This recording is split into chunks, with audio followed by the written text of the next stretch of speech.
La profecía del Mesías. ¿Alguna vez te has preguntado sobre las profecías relacionadas con la llegada del Salvador en la tradición judía? Se pregunta si Jesús es realmente el Mesías esperado. Recientemente ha surgido un rumor intrigante en torno a la figura de Benjamin Netanyahu, el influyente político israelí que ha desempeñado un papel destacado en la escena mundial como primer ministro de Israel en múltiples ocasiones. Se dice que un destacado rabino afirma que Netanyahu revelará al Mesías en el próximo mes. Esta afirmación ha generado un gran revuelo y especulación en la comunidad judía, con muchos preguntándose si podría haber alguna verdad detrás de esta declaración interesante. Acompáñanos en este video para explorar todos los detalles intrigantes. Si eres creyente, una persona de fe, suscríbete, deja tu like, para seguir creando contenido de alto valor espiritual como este. Recuerda que por el oír viene la fe. La profecía del Mesías es uno de los temas más fascinantes y debatidos en la teología judía. Desde tiempos antiguos, se ha esperado la llegada de un líder ungido por Dios para redimir al pueblo judío y establecer el reino de Dios en la tierra. Esta expectativa ha dado lugar a numerosas interpretaciones y predicciones a lo largo de los siglos, con muchos líderes y figuras históricas siendo considerados posibles candidatos al papel del Mesías en el judaísmo. El Mesías es visto como un liberador y un salvador que traerá la paz, la justicia y la prosperidad al mundo. Su llegada marcará el fin de la opresión y el sufrimiento, y el comienzo de una era de armonía y plenitud. Las profecías mesiánicas se encuentran en numerosos pasajes del Tanaj, la Biblia hebrea, especialmente en los libros de Isaías, Jeremías y Ezequiel. Uno de los aspectos más intrigantes de estas profecías es su posible relación con figuras contemporáneas como Benjamin Netanyahu, el influyente político israelí que ha sido objeto de especulaciones sobre su papel en el cumplimiento de las profecías mesiánicas. Algunos estudiosos y seguidores creen que Netanyahu podría desempeñar un papel importante en los eventos que conducirán a la llegada del Mesías, basándose en interpretaciones de textos bíblicos y eventos geopolíticos actuales. Por ejemplo, en el libro de Isaías se profetiza sobre un líder que restaurará el reino de Israel y reunirá a las tribus dispersas del pueblo judío. Este líder será un descendiente del rey David y será ungido por Dios para gobernar con justicia y sabiduría. Algunos ven paralelismos entre estas profecías y la figura de Netanyahu, quien ha sido primer ministro de Israel en múltiples ocasiones y es descendiente de una familia con raíces ancestrales en la tierra de Israel. La concepción del Mesías tuvo un impacto significativo en los primeros tiempos del cristianismo, que surgió como un grupo de judíos que compartían la creencia en un líder ungido durante la era del Segundo Templo. Aunque las enseñanzas judías no emplean frecuentemente la palabra Mesías, prefiriendo Mosí, que significa ungido, la convicción en un individuo especial designado por Dios persiste en sus enseñanzas. Esta creencia se fundamenta en las enseñanzas transmitidas por Dios al pueblo judío, lo que les otorga un entendimiento profundo sobre la identidad del Mesías. Buscando evidencia en sus textos sagrados como la Biblia, según estas enseñanzas, el Mesías debe cumplir una serie de criterios específicos. En primer lugar, debe ser de ascendencia judía, como se señala en Deuteronomio, capítulo 17, versículo 15. Además, debe descender directamente de la línea real de Judá, siendo descendiente directo tanto del rey David como del rey Salomón, según Génesis, capítulo 49, versículo 10, Salmos, capítulo 89, versículos del 29 al 38, y Jeremías, capítulo 33, versículo 17. Su función primordial será reunir a los judíos dispersos y conducirlos de vuelta a Israel, tal como se describe en Isaías, capítulo 27, versículos del 12 al 13 e Isaías, capítulo 11, versículo 12. También se espera que el Mesías reconstruya el templo de Jerusalén, conforme a Miqueas, capítulo 4, versículo 1.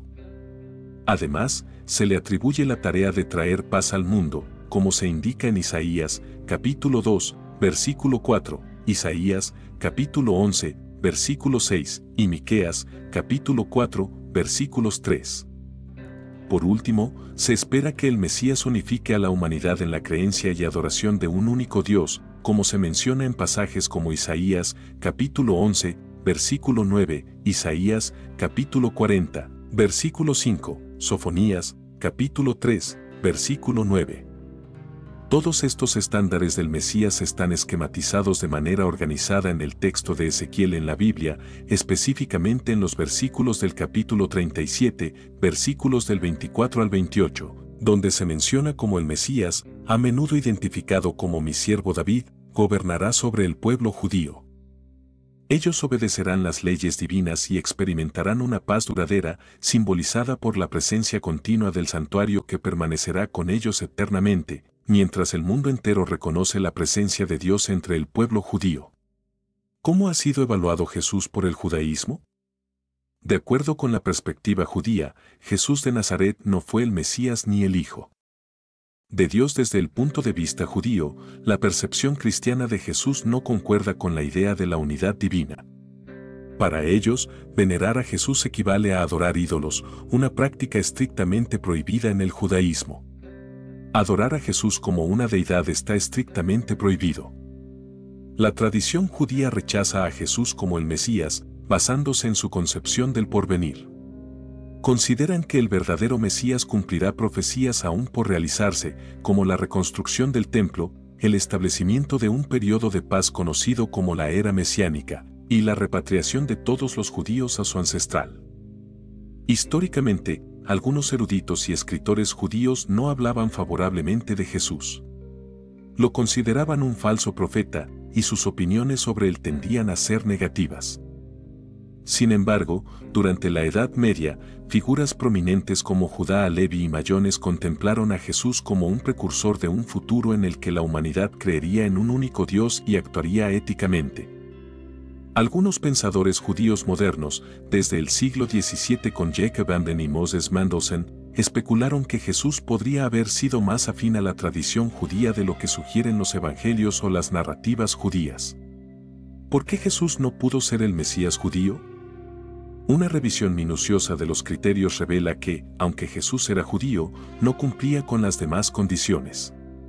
El árbol genealógico de Jesús plantea un gran dilema. Según el Nuevo Testamento, Jesús carecía de un padre humano, lo que contradice las creencias judías que establecen la filiación y tribu a través del Padre.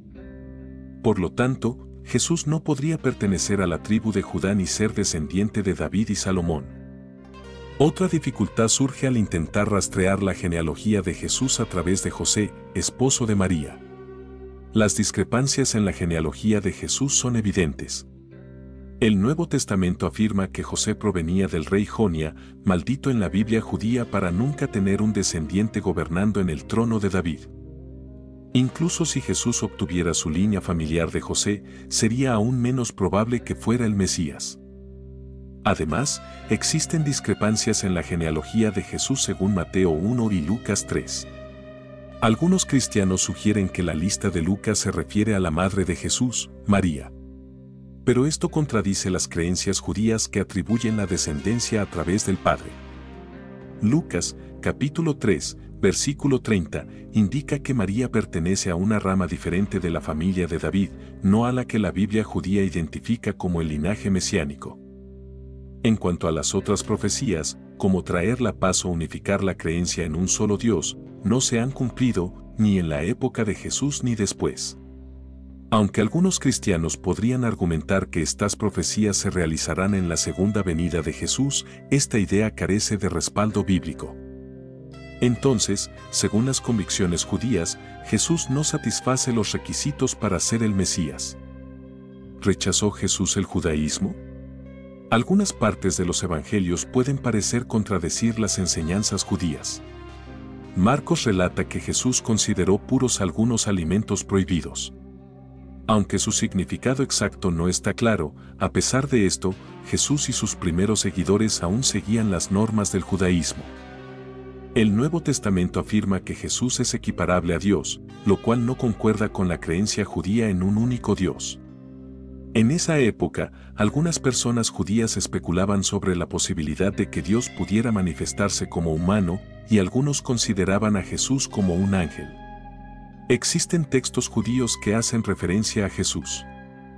El historiador Josefo habló de él, aunque se ha sugerido que los cristianos podrían haber alterado sus escritos. El Talmud menciona a Yesú, posiblemente Jesús, y sugiere que fue ahorcado antes de la Pascua por desviar a los judíos. Este pasaje fue posteriormente suprimido debido a su impacto negativo en la comunidad judía. El relato de Yu ofrece una perspectiva distinta sobre Jesús.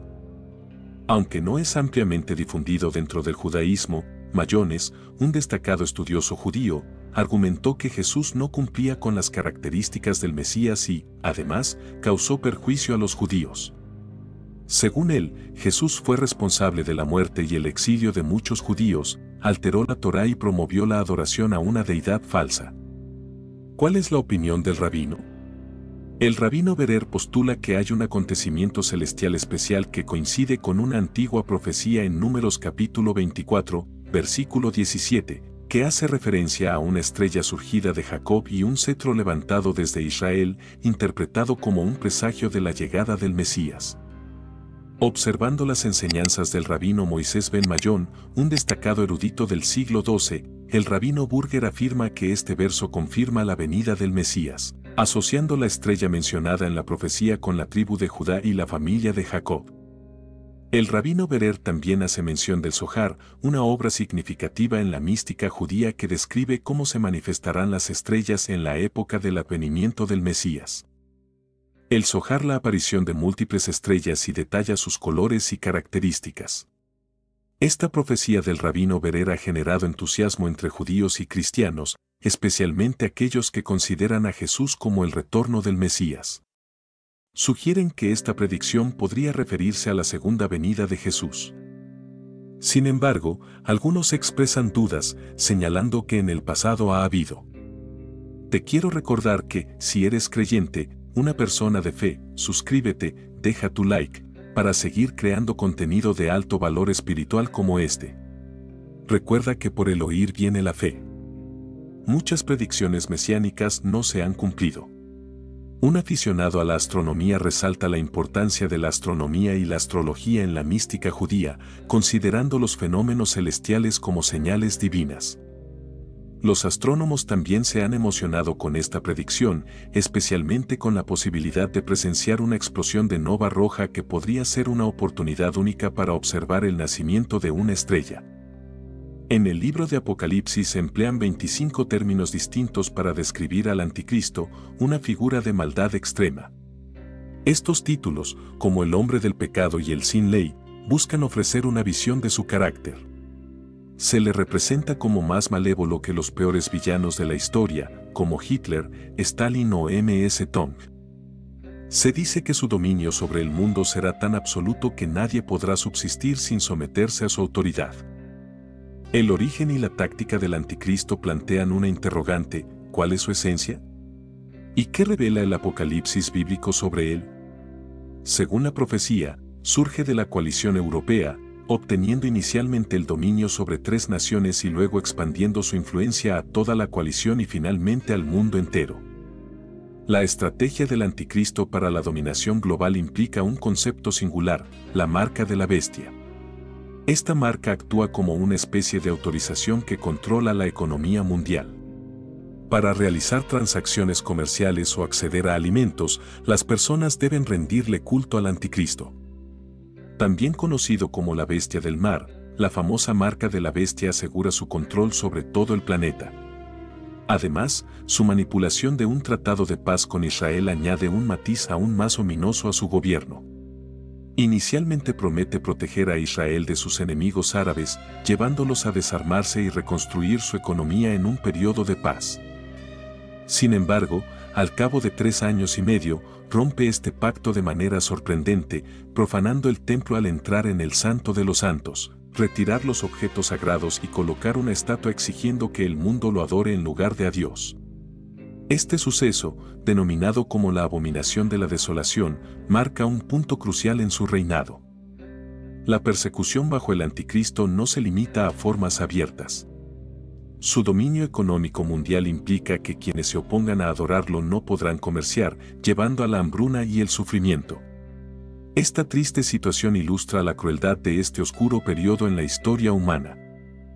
La Trinidad malévola y el papel de los falsos profetas. Así como Dios tiene una Trinidad, Satanás tiene una Trinidad oscura que ahora gobierna el mundo. Este trío maligno consta de Satanás, el Anticristo y el falso profeta. A diferencia de la Trinidad de Dios, que opera para el bien, la de Satanás tiene un propósito maligno: perpetrar el mayor mal posible. En esta Trinidad impía, Satanás corresponde al Padre, el Anticristo al Hijo y el falso profeta al Espíritu Santo. Es esencial aclarar que el falso profeta, a pesar de las teorías, no es principalmente un líder religioso, sino el administrador económico bajo el gobierno del Anticristo. Maneja tanto los aspectos religiosos como económicos, imponiendo la famosa marca de la bestia y actuando como líder de adoración. El falso profeta obliga a todos a postrarse ante el Anticristo, vinculando el control económico con la obediencia religiosa. El desarrollo de eventos y la batalla de Armagedón, con el Anticristo en control, una serie de eventos se despliega hasta alcanzar un momento culminante conocido como la batalla de Armagedón, donde decide marchar contra Israel. Cumpliendo los ominosos deseos expresados alguna vez por el expresidente de Irán, se enfrenta a desafíos inesperados mientras ejércitos de diferentes direcciones convergen. El ejército del este, cruzando el río Éufrates, añade una nueva complicación. En medio de estas complejidades, se produce un giro sorprendente: Jesucristo regresa como un oponente común para estas facciones en conflicto. Los ejércitos previamente en disputa se unen contra este enemigo divino. Este enfrentamiento crucial es lo que conocemos como la batalla de Armagedón. En esta confrontación apocalíptica, Jesucristo regresa con sus santos y todos los ángeles. La pura presencia de su poder se describe vívidamente con el simple aliento de su boca. Cristo derrota a todos los rebeldes de la tierra. La devastación es tan grande que el libro de Apocalipsis habla de Dios llamando a aves de todas partes del mundo para limpiar los restos. Esta culminación dramática está estrechamente vinculada con el Apocalipsis, marcando la revelación de Jesucristo al mundo entero. La batalla de Armagedón representa el momento en que las fuerzas del bien triunfan sobre las del mal, poniendo fin al reinado del Anticristo y su Trinidad maligna. Después del Apocalipsis y la derrota del Anticristo, viene el milenio y el reinado de Cristo. Jesucristo emerge triunfante tras el Apocalipsis y la caída del Anticristo. Anula el poder del Anticristo, decomisa las armas y hace que las coaliciones que respaldaron el mal se desintegren. Según las Escrituras, todos los que se rebelaron contra el Señor encuentran su destino final. Solo aquellos que tienen fe en Cristo o lo siguen permanecen en la tierra. Las consecuencias de la batalla se aclaran, y Jesucristo establece su reinado en la tierra. Este periodo es conocido como el milenio, una palabra que significa 1000 años. Durante estos 1000 años, Cristo gobierna su reino en la tierra. Creyentes, incluidos los que fueron arrebatados, están con Él, asistiendo en esta administración. El rey David actuará como su lugarteniente. El milenio es cuando toda la bondad del Edén, perdida debido a la caída, es restaurada y mejorada. A medida que se acerca el milenio, un evento crucial se revela en la Biblia: el gran juicio del trono blanco destinado a los incrédulos. A diferencia del juicio del tribunal de Cristo, este juicio implica a todos los incrédulos de la historia. Se abren libros que detallan sus acciones, palabras y conciencia. El crucial libro de la vida determina su destino. Aquellos que no están inscritos en él enfrentan la condenación eterna en el lago de fuego, según el Apocalipsis 20. El destino de Satanás difiere después de la batalla de Armagedón. El falso profeta y la bestia son arrojados al Hades, mientras que Satanás queda atado por 1000 años. Su juicio final se determina al final del milenio, no revelado. Sin embargo, la justicia divina prevalece en el gran juicio del trono blanco, marcando el fin de la influencia satánica y el inicio del gobierno justo de Cristo. El destino definitivo de Satanás y el lago de fuego. Al término del milenio, la Biblia revela que Satanás finalmente se une a sus aliados malvados en el lago de fuego.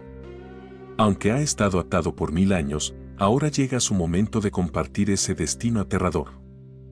Es importante destacar que el falso profeta y la bestia han estado en el infierno durante 1000 años antes de que se les una Satanás, siendo los primeros en habitar este lugar espantoso. El mensaje bíblico es claro: aquellos que han rechazado a Cristo y han seguido a Satanás, aquellos que han aceptado la marca de la bestia para evitar el juicio, serán arrojados al lago de fuego junto con Satanás, el falso profeta y la bestia. Aunque es difícil de aceptar, es un recordatorio fuerte de que la justicia de Dios, incluso cuando se manifiesta en el juicio, es un aspecto crucial de su carácter. El glorioso futuro del reino de Dios, más allá de este juicio final, la Biblia revela una revelación trascendental: el reino del Señor será entregado al Padre. Las Escrituras, especialmente las relacionadas con el milenio, describen un tiempo de belleza y maravilla sin igual. En este tiempo, se dice que las personas disfrutarán de una longevidad extraordinaria, sin enfermedades ni muertes prematuras. La Biblia nos ofrece una visión asombrosa de este milenio en Apocalipsis capítulo 20, versículos del 4 al 6, y vi tronos, y se sentaron sobre ellos, y se les dio autoridad para juzgar. Y vi las almas de los que habían sido decapitados por causa del testimonio de Jesús y por la palabra de Dios, y a los que no habían adorado a la bestia ni a su imagen, ni habían recibido la marca en sus frentes ni en sus manos, y vivieron y reinaron con Cristo 1000 años. Los demás de los muertos no volvieron a vivir hasta que se cumplieron los 1000 años. Esta es la primera resurrección.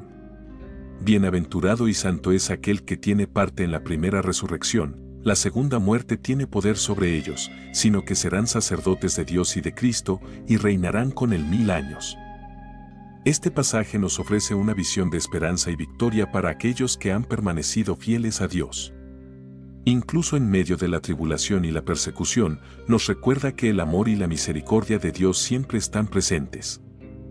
Incluso en los momentos más oscuros de la historia humana, además, a lo largo de la tribulación, vemos ejemplos del amor de Dios manifestado a través de sus acciones misericordiosas hacia la humanidad.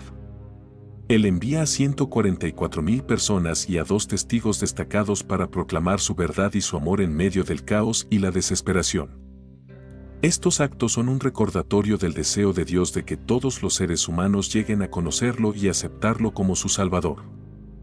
Entender estas profecías no se trata solo de adquirir conocimiento sobre el futuro, sino de comprender y abrazar el amor infinito de Dios. Es un llamado a la acción, a aceptar a Jesucristo como nuestro Salvador personal y a vivir una vida en armonía con su voluntad. En última instancia, el tiempo de asegurar nuestro lugar en la eternidad es ahora. La Biblia nos advierte que está destinado para que el hombre muera una vez y luego enfrente el juicio. Por lo tanto, es crucial tomar una decisión definitiva sobre nuestra relación con Dios. Mientras tengamos la oportunidad. ¿Cuál es tu opinión sobre estas profecías y su significado para nuestra vida? Te invitamos a dejar tus comentarios y reflexiones y no dudes en suscribirte para obtener más contenido bíblico y reflexiones espirituales. Gracias por acompañarnos en este viaje de fe y conocimiento.